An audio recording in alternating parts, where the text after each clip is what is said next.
thank you for the invitation, and thank you for this interview for Kathimerini. I'd like to start with a question about you as a leader of Albania. You seem to many, I would say, as somebody like a literary hero, somebody coming out of a novel from Milan Kundera, for example. You're a bold artist, rebelling against communism, then living in Paris, then returning back and becoming the most successful politician of your generation. So indeed, you are the most successful PM of Albania in living memory, the only one that has got re-elected 3 times, and Albania GDP per person and GDP overall has increased 50% in the last 10 years since you became a PM. So Albania never had it better, as Tony Blair might say, who's a friend of yours. A few years ago, you had said in an interview for the Guardian newspaper that your aim is to place your country in a safe zone from the curse of history. Have you succeeded? On September 10, it will be 10 years since you became Prime Minister. I'd like to tell us something you are proud of and something perhaps you might regret. Thank you for this charming introduction. But I would say, first of all, I don't feel a hero. And this is what really I sincerely think. And modesty is not my strength. So you have to believe me. I don't feel a hero. I have been born with some troublemaking spirit. I'm a very strange combination of Catholic grandmother, Orthodox grandfathers, then atheist parents, and then have been blessed to be able to live in 2 totally different worlds, isolated Albania, and now the free country that is trying to get things together. Yeah, I'm proud of many things we have succeeded to do, but the reason I keep going is that I'm not happy. I'm not satisfied. I am a very self-critical person, although it doesn't look like, but believe me, I am. And my harshest judge, or let's say the most harsh judge outside my house is myself. Then within my house, there is the harshest one, who is my wife. So I'm pretty safe to not kind of believe that I'm a hero, that I'm doing miracle, and so on and so forth. No, we have done a lot. We have started from a very bad place, and now we are in a better place, but there is still a lot to do. Many things to be done, certainly. Mr. Prime Minister, what a change in only 5 months regarding Albania and Greece. On March 21, you were in Zapion in Athens for the opening of your art exhibition alongside PM Mitsotakis and the then Foreign Secretary Nikos Dendias. Many artworks that you presented at Zapion are paintings that you make during office hours, spontaneously, as I read. I'm tempted to ask if you have done paintings in recent months depicting the somewhat deterioration in the relations between our 2 countries. This was while I was waiting for you, and it's still a drawing, but it will be colored, and I'll try to color it in white, blue, red, and black. So let's see what will come out, and if it's good, I will send it to you. Okay. I hope your editor will not think that I corrupted you with that. So you can keep it. No, we can certainly publish it in the newspaper for all Greeks to see it. Mr. Prime Minister, did you feel personally offended that Mitsotakis did not invite you in Athens in last Monday's informal dinner with the leaders of the West Balkans? Of course, you replied on Twitter that he's invited in October in the Belerin process summit in Tirana. And what else do you want to tell Prime Minister Mitsotakis? Listen, first of all, I have learned during all this path in life that feeling personally offended is not a good thing to live with. And I never take it personally when it comes to politics, when it comes to things that happen that may not please you or may not, may make you feel, bad, because at the end, politics is quite a dangerous beast. It can bring you low, and it can make you then say things that you are not proud of. So no, I'm not personally offended. I simply would not do it, and I don't imagine being, in the same position to do something like that. And more than that, I think that the purpose of the meeting and the initiative Kyriakos took is related to something very, very big, very, very big. So connecting this very big purpose and connecting this very important initiative to send a message to me, to Albania, for whatever importance Greek side puts on this issue that we know very well what is about.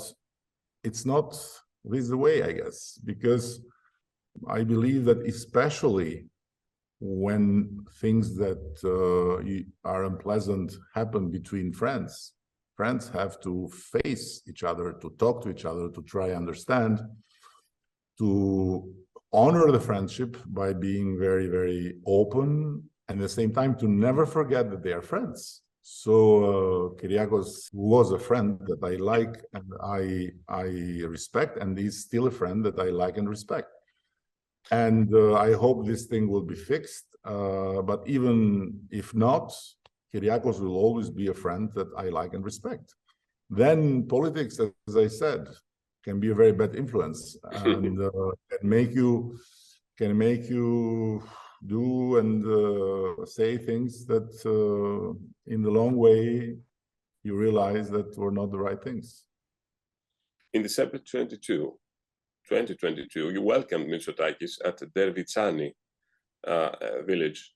A few hours after Mitsotakis had campaigned with Beleri in Himara, had you ever talked to Mitsotakis about your reservation against Beleri? No. And I don't think he campaigned, really. I think he visited, and it was his platform with Beleri. Yeah, but he can be with whomever he wants. I don't judge my friends based on that. And we were in Dervitsani, yes, and I was very happy to be with him. And in the meantime, we are preparing the sculpture that will be put there to honor his late father, the Prime Minister Konstantinos Mitsotakis, who was the first and the last, until Kyriakos came, Prime Minister to come meet the Greek nationals in that area. And so it's an incredibly important moment in the history of that community there. So I didn't order to stop the sculpture. I just I'm waiting for the result, and we want it to be there before the 28th of October. You have an important date, right? On the 28th of October. So whomever may come from Greece to visit there at that date will find Mitsotakis in the square. and the square is being now completely fixed. We made a project, and you know, this is how I think we honor this bond between Albanians and Greeks.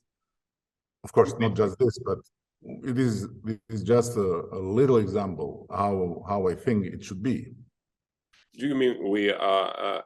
You are going to unveil the statue of Mitsotakis for October? And please stop, just stop. You and whomever is writing about this exhibition to blame Kyriakos or Nikos for having been welcoming, because they welcomed an artist, they welcomed a nice moment for art, for culture. Absolutely. And, I've never written anything against the exhibition itself. Because I just, you know, I can tell you to stop because you understand. You understand from my face that this is not addressed to you, but it's addressed to all of them, even some opposition guys that stood up. And when I see how you fight in Greece between opposition and government, I feel at home. It's very simple. But exactly. This is not a good idea to be mixed, because they didn't, in my view, they did nothing wrong. And on the contrary, you know, the exhibition was beautiful, and because the space is amazing. And now it was a great gesture. It was a great gesture, a great exhibition. It was an honor for us to have your paintings and sculptures in Athens.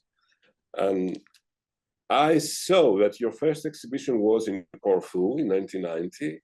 So on Wikipedia, was it correct? Corfu was the first place I landed as a free individual to travel, because before that I've traveled, but I've traveled not as a free individual. I've traveled as a national basketball team player when we had to play abroad in few occasions, and it was the only way to get out of the country. Mm-hmm.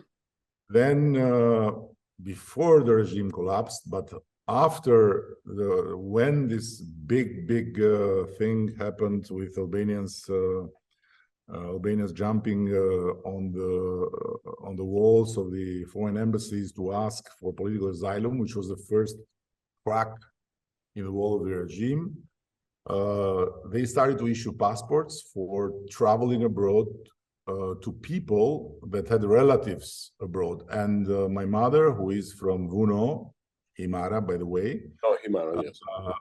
By the way, had relatives in Corfu. So I went to Corfu, and I remember that when I arrived, our relatives welcomed us in their house, and I was asked what I wanted to do the day after, to go shopping, or to have ice cream, or to go to the beach. And yeah, it was very attractive to have an ice cream or to go shopping, but I said, I want to go in the library and I want to see a priest. And they were like, library? Okay, we understand, but a priest? I said, maybe you understand, maybe not. I want to see a library because it will be the first time in my life that I can see in a library, in a bookshop, all the authors that I can touch, I can take out of the shelves, I can look, and they are free.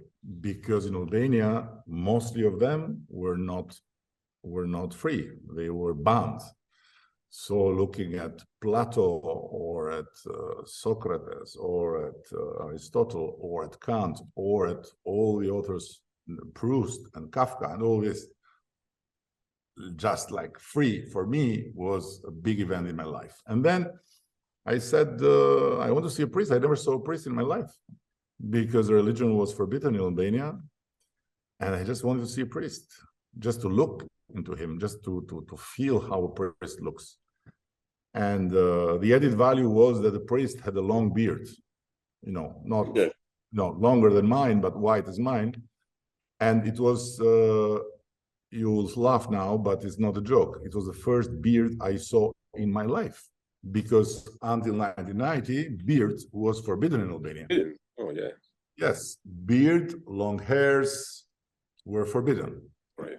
Mustache was a statement that only very, very unsuspected people could have, like old guys, writers, or in this end, or old heroes from the war, or old men in the villages, but not us, and not the young.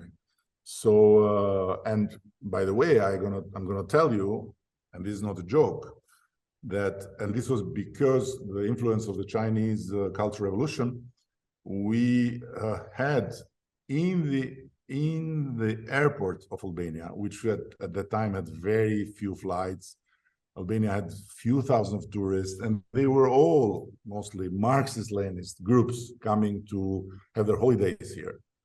And in the airport was a barbershop. And every tourist that had a beard or had a beard or had long hairs had to go to the barbershop to take off the beard and to take off their. So Karl Marx couldn't enter Marxist Albania without shaving well and cutting his hairs. So this is why I was in Corfu. And then, yes, I bought some paint, I bought some paper, and I started to do paintings at the balcony of this beautiful house of our relatives. And then I got in contact with someone that I never met again, an artist painter from Corfu named Spiros Surginos. And he liked, and then he said, why we don't do an exhibition? And I said, wow, fantastic. And so we did an exhibition. I did an exhibition then in winter, in December, in the exhibition hall of the Corfu Theater. And this was my first exhibition abroad. First exhibition, right. Very, very, very interesting story. So let's get to the thorny issue, which is the Beleri issues. My first question about this affair is, why did you choose to attack personally a mayoral candidate? You called him illiterate, a scam, an ugly face that would scare. There's the seal of the unwanted. So you are, of course, the PM, and taking into consideration your institutional role and position, was your intervention something like tantamount to a call to the institutions, police or judiciary, to single out or to target this candidate? Okay, thank you for the question. First of all, as I said, sometimes in politics, you may say things you are not proud of then. And in this campaign, yes, I said some things that, I don't really feel well. But I don't feel well because then this was related to what happened, which has no relation. The reason why I was harsh on him was because he made some very, very unacceptable statements. Like he would bring forward the stopped process of Hellenization of Imara. This is not something you say in Europe, in this Europe. This comes from very long, dark past. And then, of course, other stuff that was not really good. Speaking like he was there to liberate Imara. I don't know from whom. We can talk about that. But I'm asking you a rhetorical question. If I was aware that there was an investigation started by denunciation of someone and then launched by the prosecutor, would I expose myself in this frank language? If I would know that he would be arrested. Would I be, exposed in this frank language? I don't think so, because I may not be the most intelligent person on earth, but I'm not also the most stupid person on earth, and this would be very stupid. So I learned about his arrest when the police was in action. And I just called the director of police and said, "What is this?" He said, we have the arrest warrants from the prosecutor, and it's based on hard evidence of vote buying. I said, "Listen, you better be sure what you are doing, because this can be very nasty. And this has to be based on hard evidence, but I wish you luck, because it was not something I was involved. The action was already happening." So then you ask the next question. Yes, there is a possibility, and I'd like to discuss it with you, that with both countries we lost somewhat in translation regarding the Hellenization. Friends of Beleri and other people in Greece, they insist that he never talked about Hellenization. He talked about, in Greek, Hellenismos is the Hellenes, the Greeks. He told to the people there that his victory would be good for Hellenismos, for the people living in Himara. Hellenismos is the people who are living in Canada, in Australia, and everywhere. Ex-Hellenismos means Hellenization. This ex-Hellenismos, ex-Hellenismos.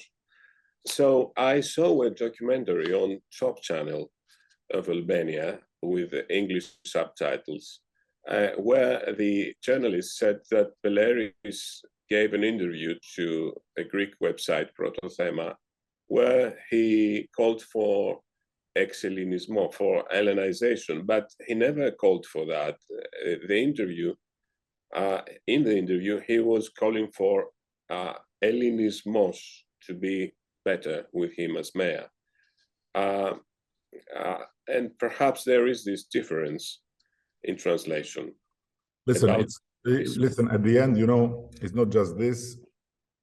And overall, whatever the guy represents, which is the totally different view of the world with me and with us, because we were opposing each other in the campaign, has nothing to do with what happened. This I can guarantee you, and I have my word, and I can give you a lot of reasons why you have to believe my word.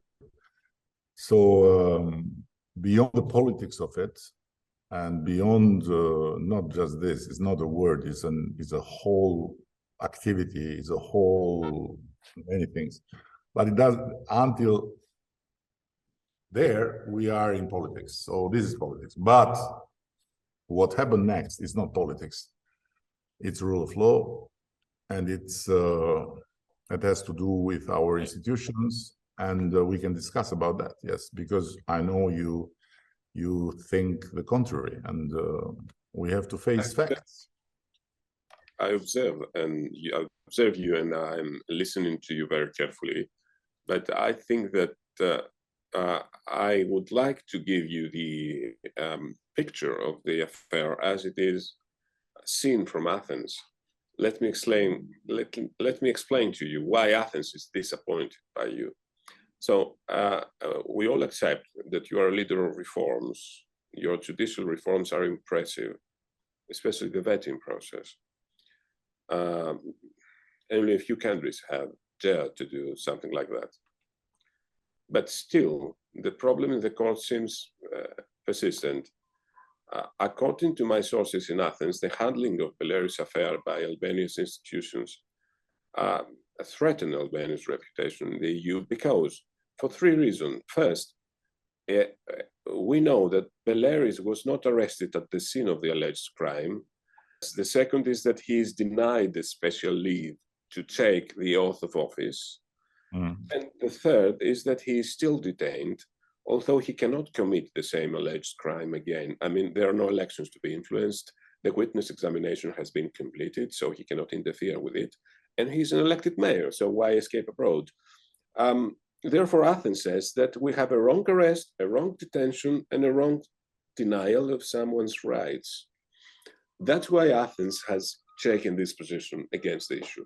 I understand, but I don't agree. I don't agree in any of it. And first of all, I don't agree that a foreign country, a foreign government makes thorough comments about the justice system action of another country, even being very friendly countries. And this, I think, is not European, in my view. And then, first, he was based on what we know, because we don't know everything. We'll know everything when the special prosecutor will present the full evidence in front of the courtroom. And we are not yet there. But based on what we know, he was caught in flagrante. So he was caught in action of vote buying, with, of course, his network of vote buying. Secondly, the leave, because this is now the focus. So the leave, to the right to leave and to take the oath. First of all, in this second point, nowhere exists in the Albanian jurisdiction the power of the government or of the prime minister to issue a permission for a pre-trialed detainee to leave jail. This does not exist. And on the other hand, his lawyers, whomever, had to go through the court to ask this thing, which I might tell you, it doesn't exist in the Albanian legislation. There is not such a thing like someone getting a permission to have an oath while he's pre-trialed for a crime in flagrante. And the court has already refused it. Third, you said, your third point, if I am not wrong, was detaining an elected mayor, right? Yes. Yes. He's detained while he cannot commit the same crime again. Yes, but the point is that based on what we can understand from what has happened, in terms of the process, he is detained because in 3 levels of the judiciary of the Republic of Albania, first appeal and then the High Court, he couldn't get released. So my question is very simple. Where am I and where is the government of Albania in this? Now, I give you a little background. This system, meaning special prosecutor office on against organized crime, corruption and organized crime, special court against corruption and organized crime, has been created as the implementation of a justice reform that from A to Z was conceived, was written, was approved, and has started to be implemented under the strict monitoring of the European Union, and with the full support of the United States and the European Union, Greece included. And these bodies have pre-trial jail, if I'm not wrong, kind of four or five of mayors from the Socialist Party of Albania. 3 days before the campaign started, a mayor of the Socialist Party of Albania, who was the candidate, was arrested and pre-trialed. And I'm not sure that yet since then he has been indicted in front of the court. They were incumbent mayors. They were already mayors. Incumbent, yeah, but incumbent. But I'm saying I'm saying all this. They were tried for crimes they did during their tenure as mayors. No, but I'm saying you all this because I want you to realize that these structures are completely independent from every influence and from every possible interference of myself and the government. And this is a commitment we have made. And I trust if you find a single comment, if you find a single comment of mine, I'm the Prime Minister of Albania. I'm not the Prime Minister of Greece. I'm the Prime Minister of Albania, and I have never commented on actions of these new institutions. And this does not mean that I'm happy with all the actions or that I have not some ideas of mine about one action or the other. So I've said to my party, I've said to the people, this will be painful. This will not be perfect. We are building from scratch a judiciary in Albania that never existed before, never before in the Albanian history, not just in this part of history, but since we have an Albanian state, there is no case where one person related to the power, being monarchy, being communist dictatorship, being democratically elected government, has gone to jail. No one. There is not one case. Today, we have, I don't know, I've lost the count, and we'll keep going so. Now, is it perfect? Nothing is perfect, and this is not perfect. Do I have some concerns, or do I have my own opinion, which may differ in one way or the other, in one case or the other? Maybe. But this is what we have to do. We have to endure the pain. We have to endure the imperfection, and we have to keep going, because this is a moment in history that we are trying something we never tried. And when was tried, not like this, but in a much minor way, it was just watered down, because, it's not easy to have an independent judiciary in a country where we are all cousins. If we dig, we are all cousins.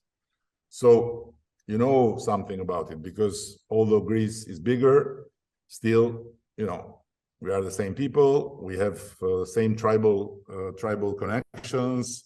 Family is important. Cousins are important. Neighbors are important. People that know people are important. But, we have to build it. And I brought this to you as a background of our conversation because, until now, there are other people in this country that have done terrible things. They are not from a party. They are not from who is today in government, and they are still untouched. We have to wait. We have to be patient. We have to see. So it's a build-up. Do you think that there is a different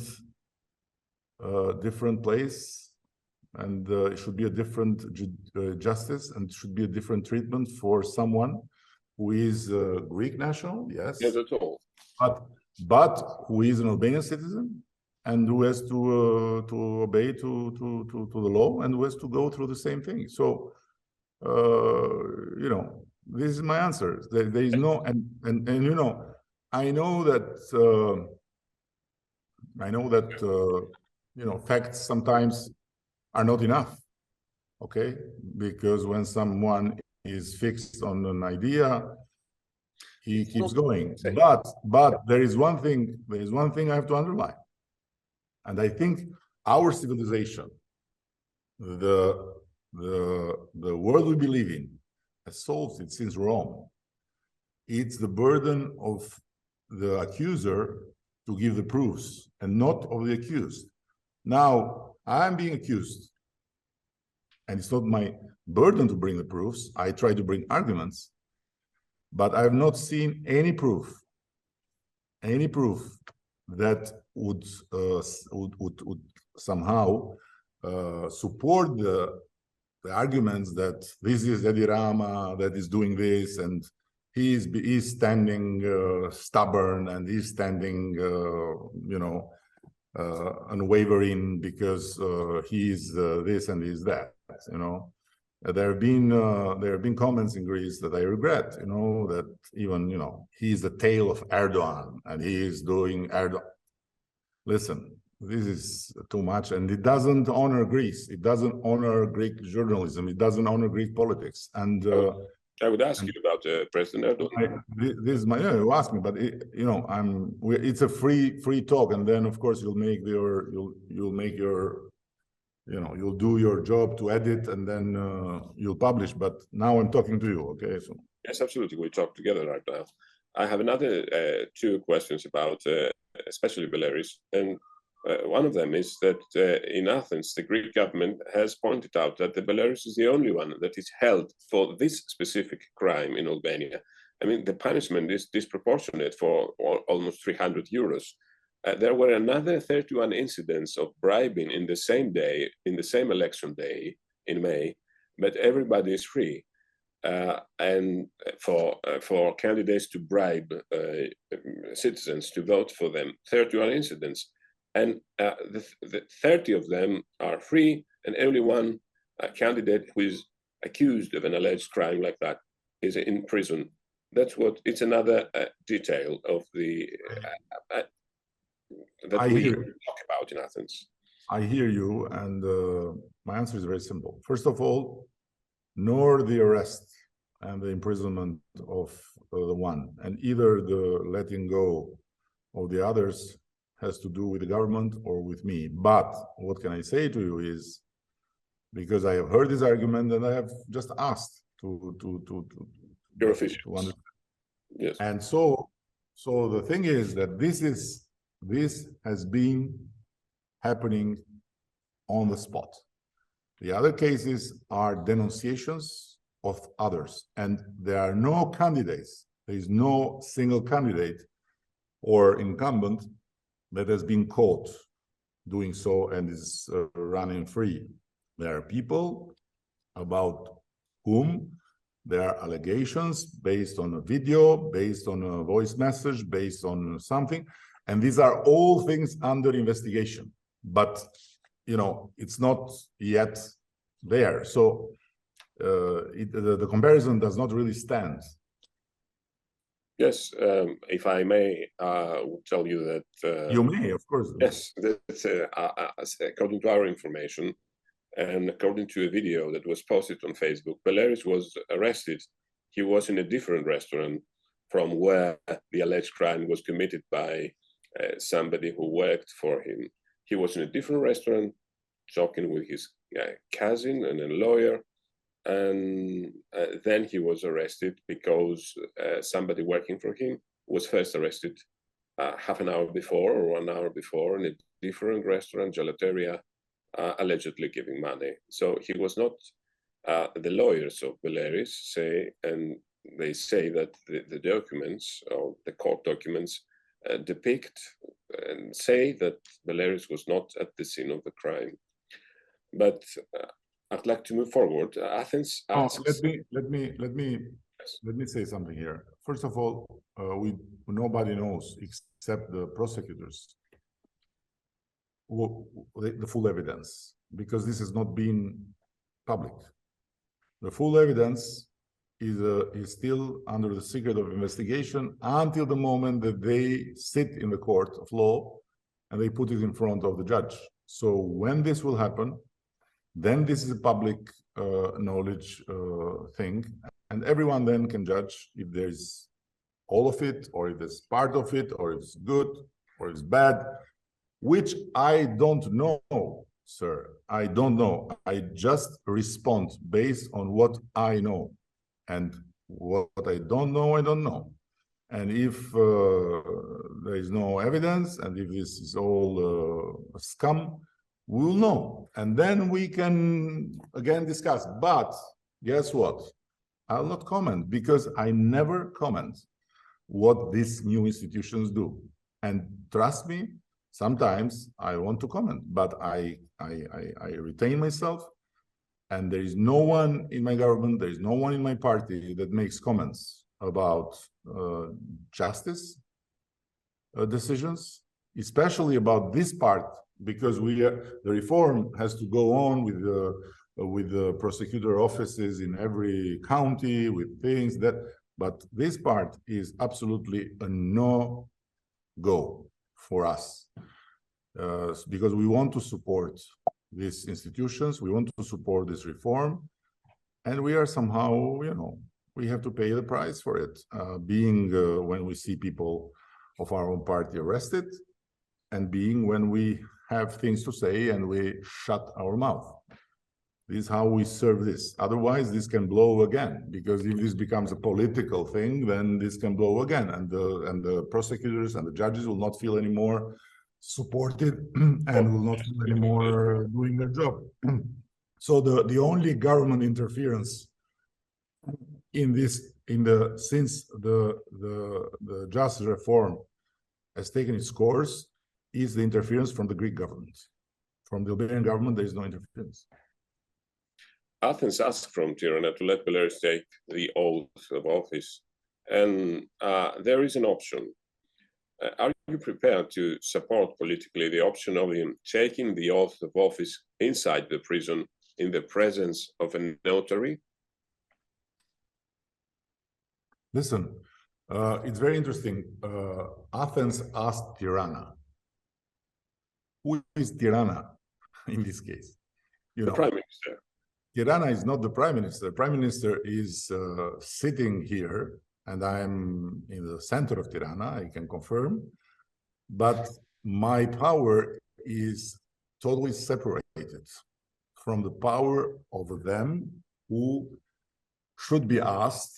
They've been asked, and they've said no. Meaning, they've been asked through the process, and they've said no.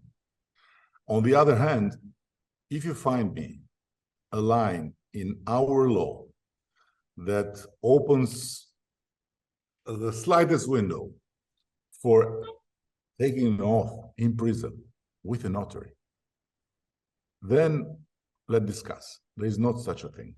There is a precedent.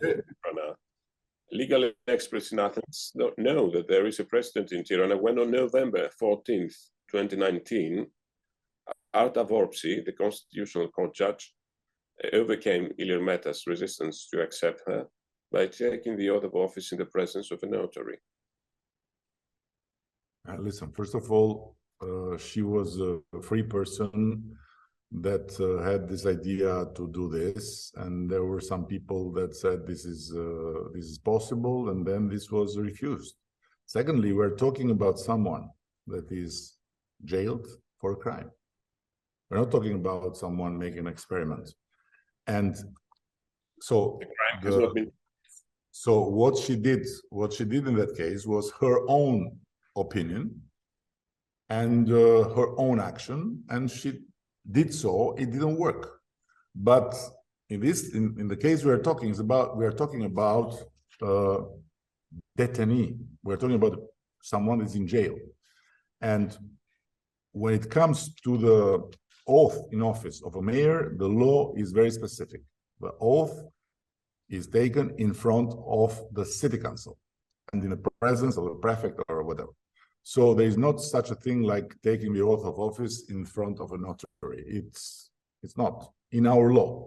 So, Prime Minister, and again, this is what we are talking. So you say something, I say something, but at the end, There is only one place where this can be decided is the court of law. And the court of law said no. So what we're talking about. And then the head of the prison is not member of the court of law. But the head of the prison has not such a right to give a permission, because the head of the prison can give permission not to pre-trial detainees. It doesn't exist. A pre-trial detainee cannot be given a permission by the head of the prison, but only if he asks and he retains it in case in a court of law. In a court of law, okay. When you are a detainee and you are finished with trials and you are there, and there is God forbid, someone passing away in the family, you ask a permission and you can get it based on conduct and so on, and this is what the director can do. But the director cannot give a permission that for a pre-trial detainee to take the oath in office while this is completely out of our legislation. Right. So, Prime Minister, are you going to call for new elections for Himara? Here you might get a scoop, maybe. I don't know. I'm not sure that you should get it. I'm happy to get a scoop, certainly.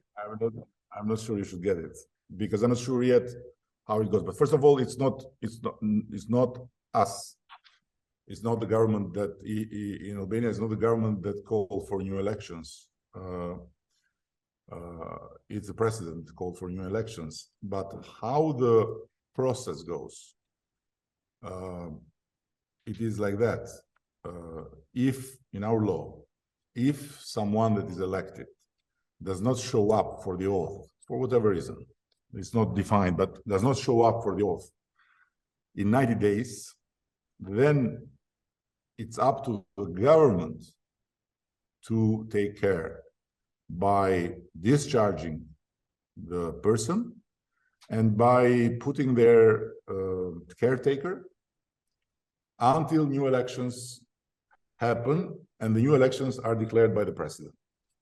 I've asked my lawyers to prepare an argument, and I don't know what their argument will be, but I think that this case is such particular. There is no precedent for it. There is no, because nobody, when they made the law, thought about this situation.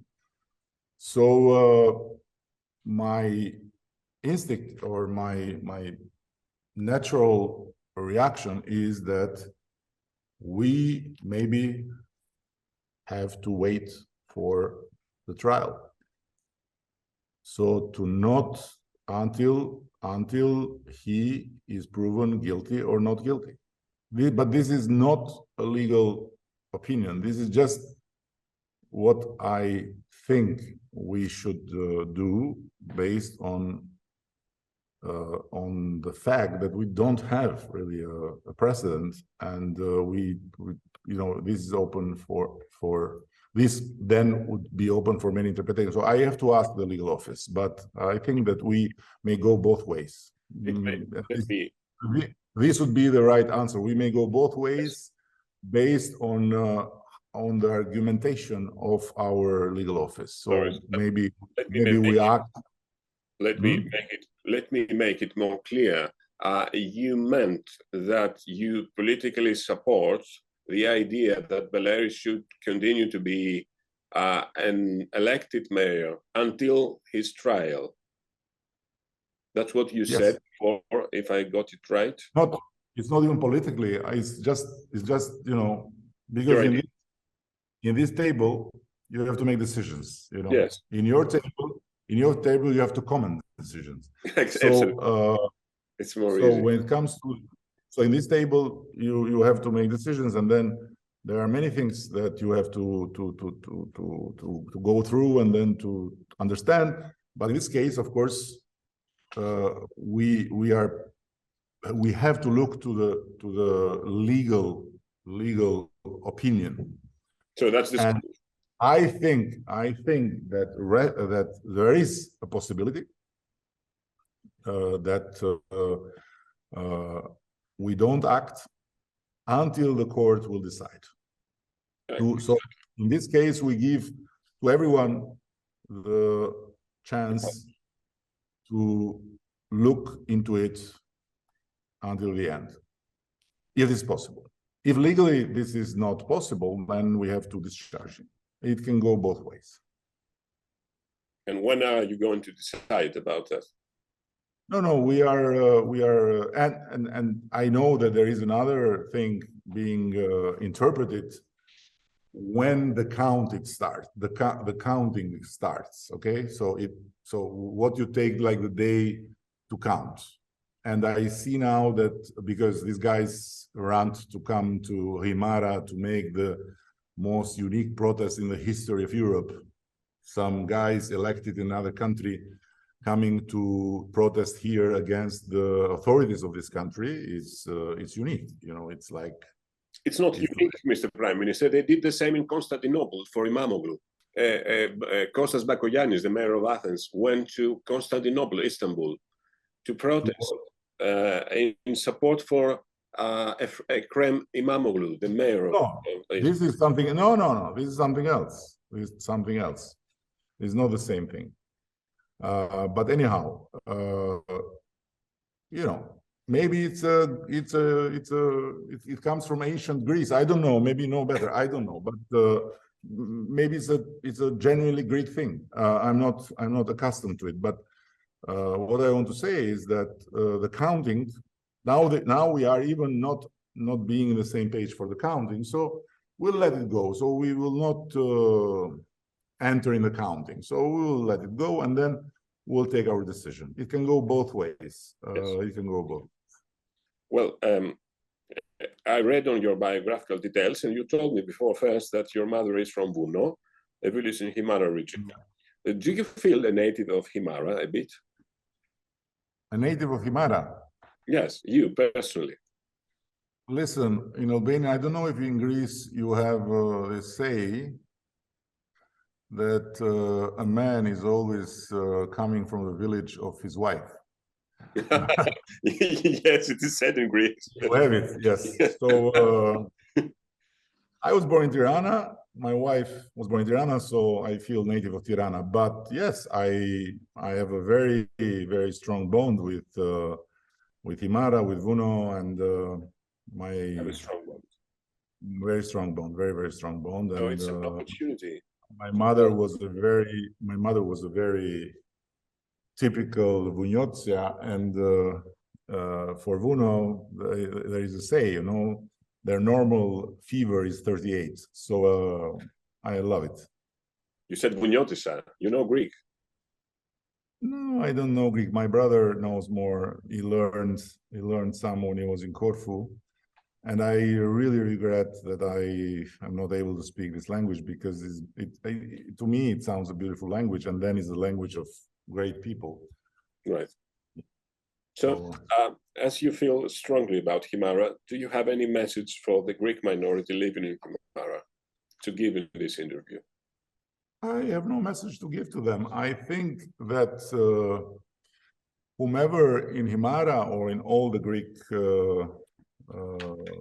minority living wherever, they know very well that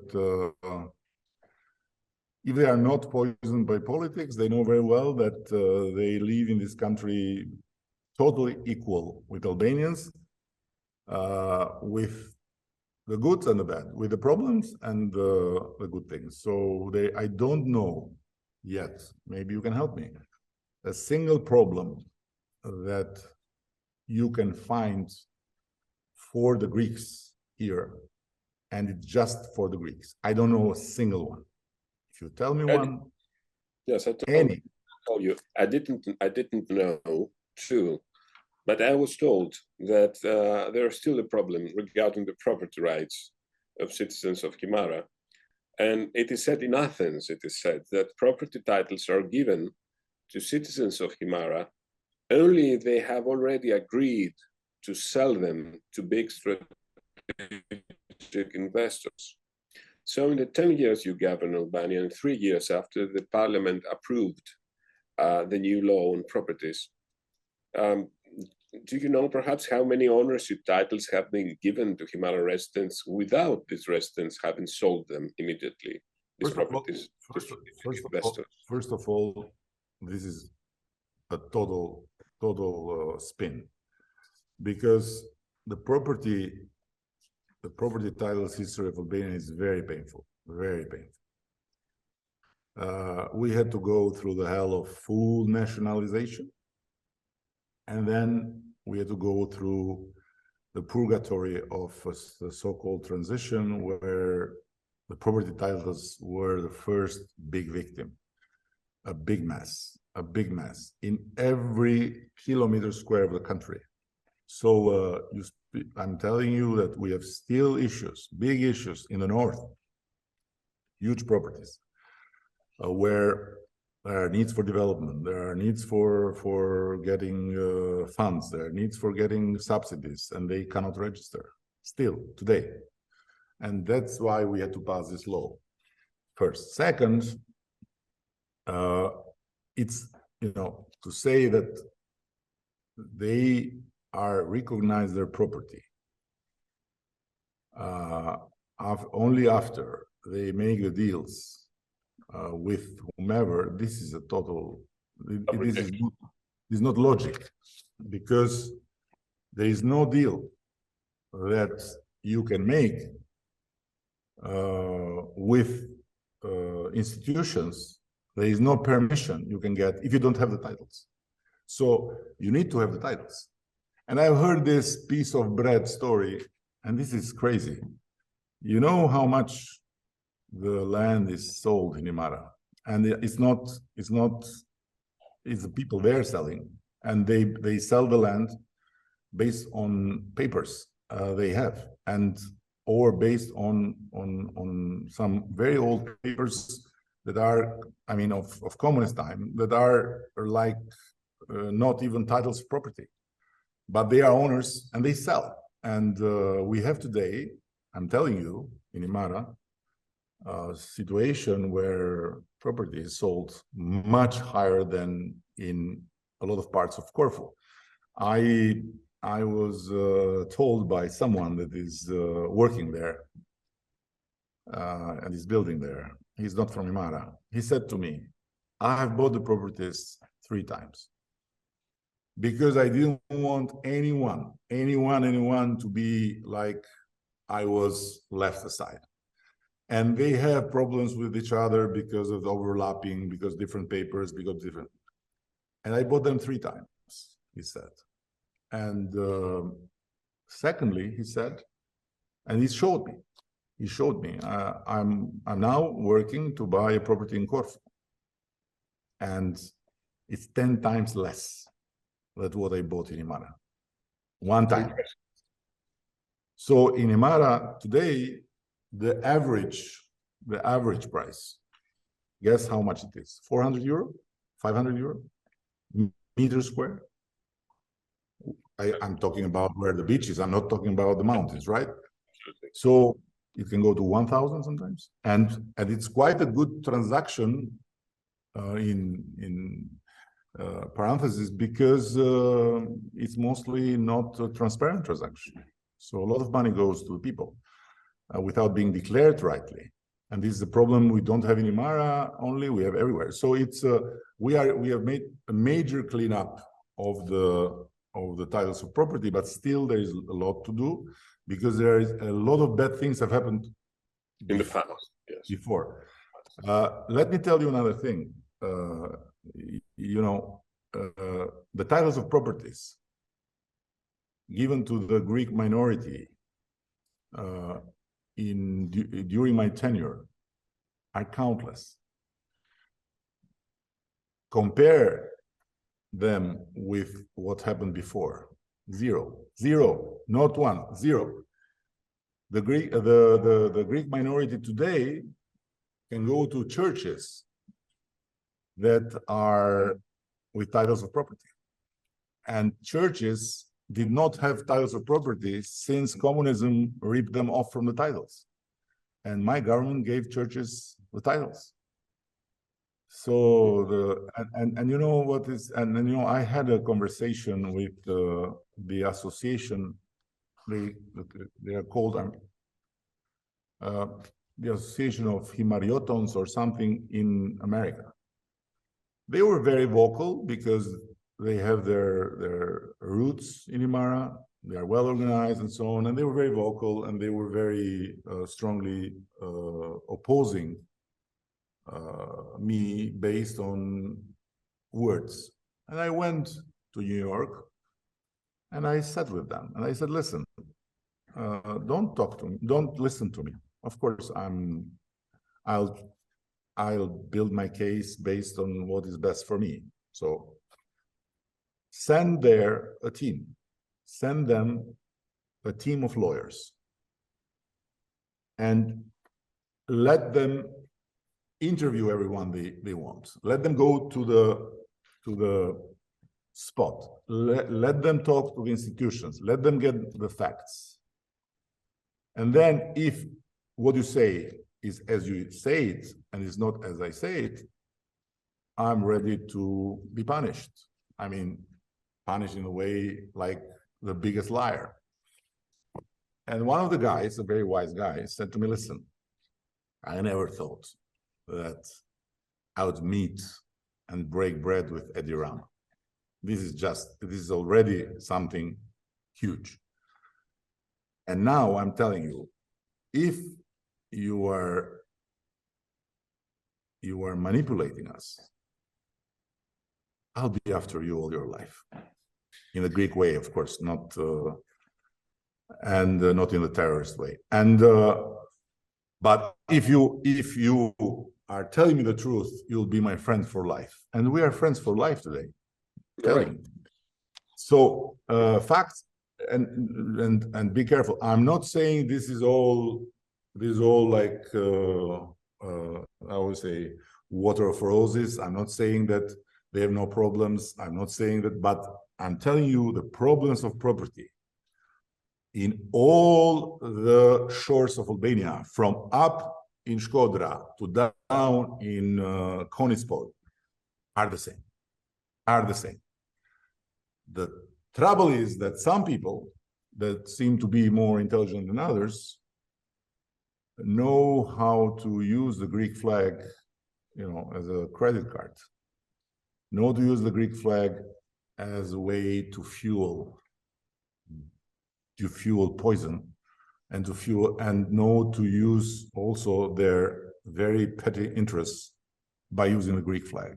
It's something every people do, but for Albanians, they do it by using the Socialist Party flag or the Democratic Party flag or other party flags, because you know, they cannot claim that they are a minority here being devastated or a member of minority being ripped off. When it comes to some people in the Greek minority, they are very good in manipulating Athens, and Athens is not good in understanding that the best chance they have for improving the relations and improving the life of Greek minority is not a Greek. It's just me. And it's me because, not because I am, you know, I'm working for Greeks, I'm working for everyone. And I think that the Greeks in Albania are a treasure and we have to treasure their presence. That's it. But, you know, as there are some Albanians that I'm not really happy to share with them the same blood, there are some Greeks that really, you know, you should not be very proud of sharing the same blood. You talk about manipulation. The story that members of the government have been supporting special interests in Himara is also a manipulation, and I refer to the story of Artan Gatsi, the husband of the Foreign Secretary Olta Chaska, who is the owner of HGTCC Hotel Management, and it has been designated as a strategic investor. It has been a whole talk in the parliament and in the Supreme Court, I think. And what's your comment on that? Because it is been referred as a way of the government to support some special interests. Listen, if talks in parliament would be proofs, then you should not talk to me. You should just inform the police where I am, and you should keep me here until the police come. So I don't say that you support this, and I don't think if it is. I'm perfectly legal. I'm saying if the talks in parliament become a reason to go after people, you should come after me, because I'm the most dangerous, the most crooked, the most bad guy based on the talks in parliament. But what is the truth of that, and how this became like big issue? Yes, I'm telling you, and what is at the end the strategic investing? The strategic investing is a tool to simply guarantee, and guarantee by not by money, but simply guarantee by some incentives, investors in strategic sectors. And for us, tourism is a strategic sector, as this tool has been used because we were very, very behind. We didn't have a hotel, a hotel that it deserves its name. So strategic investor is a title you get after you have everything settled between yourself and the landowners, and you present the plan and you present the project and so on. Now, and this is the project, like many projects in our shores of hotel and residences, typical of countries like ours. And every hotel in Albania that is in the seafront gets a permission to use the beach. Every hotel. So the permission that was given is one among thousands and thousands and thousands of permissions from Adriatic to Konispoli. And the question was not raised by owners that were ripped off, because the owners there have made their deal and are happy with the deal, as every owner. Because if an owner is not happy with the deal, he doesn't make the deal, or if the owner is ripped off, then the owner goes to the court, goes to the media, and so on. There is not such a thing. Now, my question is simple. What these people want?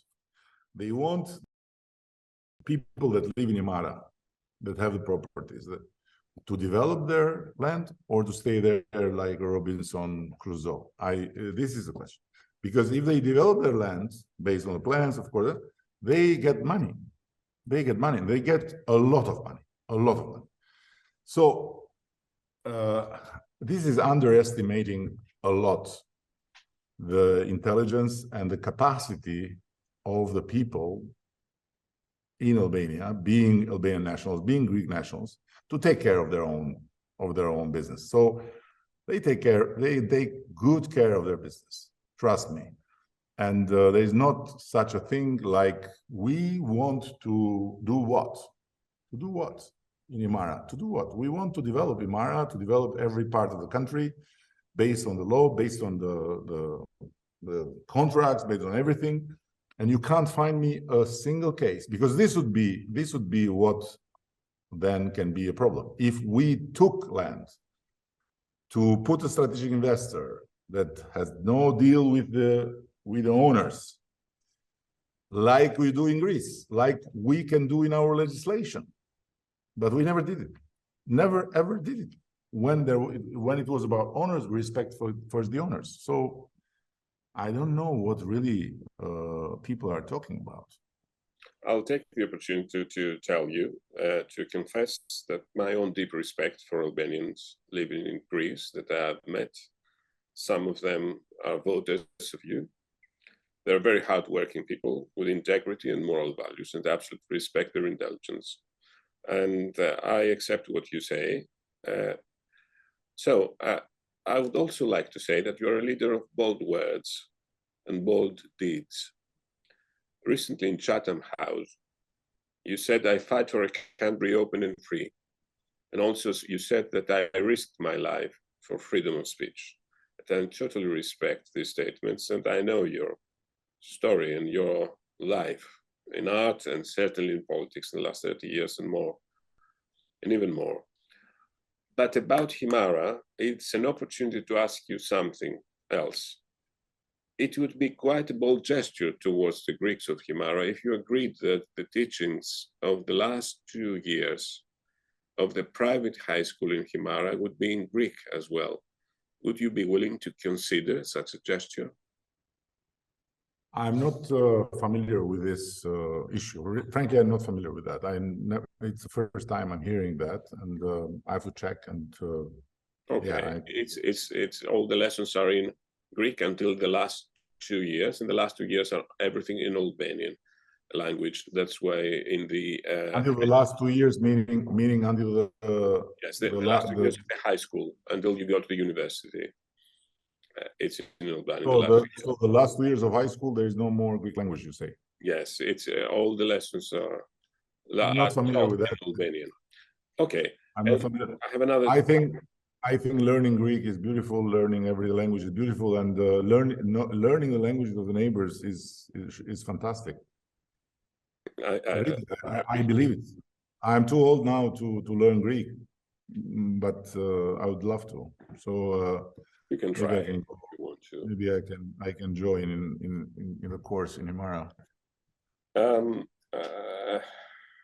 I think I've made most of the questions, but I would like also to have another two. It is well documented that you have a political collaboration with Tony Blair and Alastair Campbell. Would you accept Tony Blair to act as an intermediary between you and Mitsotakis to resolve the Beleri issue? But you know, there's you know, what Tony Blair would do. He would do what? He would to tell me how friendship again. He would friendship. No, I'm telling you, I don't feel, you know, and I'm very sincere. I don't feel any sense of, you know, any sense of why I was friends with this man, why I trusted this man. No, I am friend with him and I trust him, you know. I told you politics can be a very bad influence, and sometimes politics have ruined very beautiful minds and great hearts. So well, yes, absolutely. But it doesn't change. It doesn't change my feelings. So I know, really, literally, I'm telling you, Kyriakos to me is a modern leader, and what is happening now is not modern, is antique, and should not happen. But I don't know exactly the motives. I think that this is just very simple. It's very simple. And all these suspicions, all these conspiracy theories, all this crazy, you know, idea that Himara is an arena where we have to confront how much Greeks we are or how much Albanians we are. All this is not good. All this is too old. All this is so, but it does. But Mr. Prime Minister, that's a job for Tony Blair to explain the situation to the different capitals. And so I don't know. I don't know if you can explain to Kyriakos, but I don't think we need another language in the middle, you know, because I speak Albanian, he speaks Greek, and he speaks English better than me, but I speak English good enough. So we don't need an English speaker that doesn't know Albanian, doesn't know Greek, to put together a Greek and an Albanian, because I'm afraid that then Tony will have the problem, not us, you know, by So, let me ask you about the last thing, totally different of Himara and Beleris. It's about the sea zones. In 2010, as a head of the opposition, you opposed the 2009 agreement about the sea zones between Greece and Albania. Are you now really willing to sign an arbitration agreement and refer the matters to Hague International Court, or not? listen, this is a good example again to explain you how I see politics. When this agreement was made between my predecessor and was signed between my predecessor and I think it was Karamelis, yes, the government, and Dora signed it with my beloved opponent. I had no clue, because this was nobody had a clue. You know, it came out this news, and well, everyone was okay. You know, just like there is an agreement between Greece and Albania. What's wrong? But then some people from civil society, and namely former high military guy, started to write things that were disturbing. And then, you know, when there is a reason to jump against the Albanians in Greece, you find a lot of people that would do it. And in Albania, the same. Against Greeks, you find a lot of people. So the thing got very, very, very poisoned and very inflated. And my people in the party were saying, this is a good occasion, we have to. I said, no, you know, because this is too easy. You know, if we start opening a political fight here, what are we going to say? What are you going to do? But in the same time, the arguments were very concerning. So I said, listen, the only thing we can do, send it to the Constitutional Court. And the Constitutional Court, by the way, at that time, had always results that were very balanced, or mostly majority on the other side. So I said, it's a balanced court. They are reasonable people, so they have to enter deep in this, because sea agreements are not easy, and there are not many people that know about sea agreements, because it's a niche in the world of judicial. Yes, legal matters. So we sent it to the Constitutional Court, and the Constitutional Court had a 9-0. It was very rare, 9-0 against it. Against, yes. So, and this remained an issue. And when I became prime minister, I started talking. And I remember I had my first discussion, because I was asked to what I thought about it from Samaras. And then when we had our discussions with Alexis, I said to him, why to not go to the International Court? And because this is something where, you know, our countries, and in this we are similar. You may be in the European Union, we are candidates. You are ahead of us because history was more generous with you than with us. So you had the EU before us a long time, but in this we are the same still. We produce more history than we can digest. And when it comes to this thing, of course, you will be immediately a potential traitor, being on the Greek side or being on the Albanian side, because both sides would be accused for treason, while cannot be a consensual treason on both sides. One has to be the traitor, one has to be the perpetrator, no? So I said, no. So Alexis was quite cold about it. We started to have negotiations after negotiations about it. We reached in a good place, I must say. But then the poetry of Syriza, the prose of Syriza ended. And so we restarted.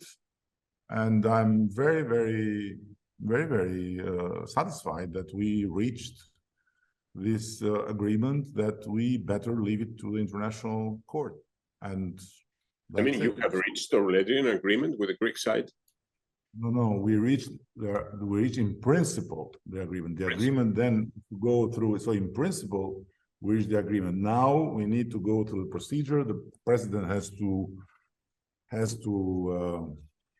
give the new authorization for the negotiating group to start, and then we have to prepare this. There is a something called common whatever. Yes, in a common arbitration agreement. Yes, so this is something that has to come, and I hope. So you're optimistic that it's going to happen. I hope that some suspicious voices. No, you know the voices. You know the suspicious voices that say that Edi Rama prefers the strategic friendship of President Erdogan, and President Erdogan does not want an agreement between Greece and Albania, because such agreement will be used as a blueprint for a future agreement in the Aegean between Greece and Turkey. It is another conspiracy theory. This is a big conspiracy theory. First of all, because when I went against the agreement to the court, I never met President Erdogan, and I had no relation with anyone in Turkey because we were in opposition. First. Second, yes, we have a strategic agreement with President Erdogan, but I don't think that we have to choose between President Erdogan or Kyriakos Mitsotakis, between Greece and Turkey. We want both. We love both. The fact that we don't like much each other should not be a problem for us to like both of you. And I think, and so President Erdogan never, ever, I'm telling you this, then, you know, it's my word against the conspiracy theorists,